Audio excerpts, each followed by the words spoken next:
Hello everyone. For a change, I'm going to have a look at some Puppet code.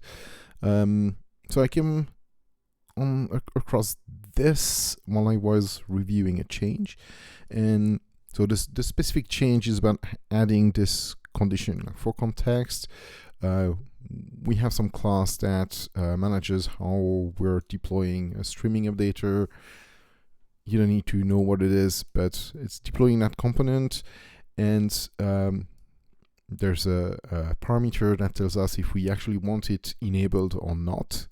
And if it's not enabled, the component itself is not deployed. It's actually, we ensure it's absent. And we were still doing the monitoring of that component, which obviously was a problem. The component is not there, but we're trying to monitor for it. It's raising alerts. So we've added this guard around. So if we don't want this updater, then we don't monitor it.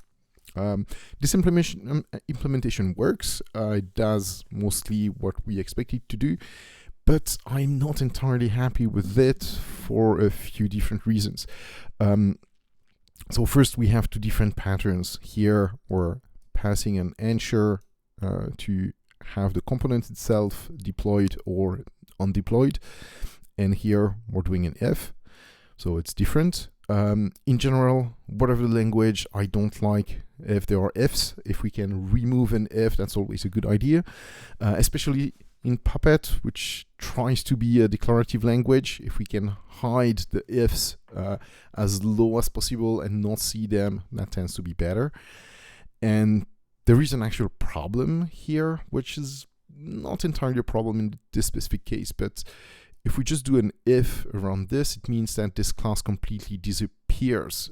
So if that monitoring has been deployed previously, we're not removing it by having an if around this, we're just stopping to manage it. It so happens that the implementation is still going to clean up after itself in some way, I think. I'm not entirely sure, but yeah, that's a bad practice.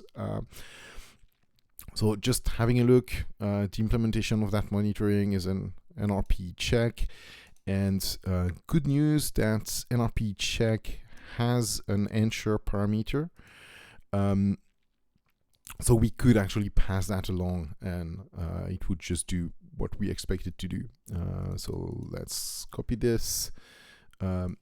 We want to introduce an ensure parameter that we pass along. Okay, so if we pass an ensure that is not present or it's absent, we're going to explicitly remove this. If I go a higher level, I can now use the same pattern. Let's just do the correct indentation. Okay, so now we're doing almost the same thing. It's slightly better in my opinion because we have one less if, always good. We have the same pattern, and if we change that value, we're going to make sure we actually remove that monitoring and not just stop managing it and leave it in whatever state it is. As a follow-up, like this monitoring is, no, it's probably in the right place. Yep, that's all for today.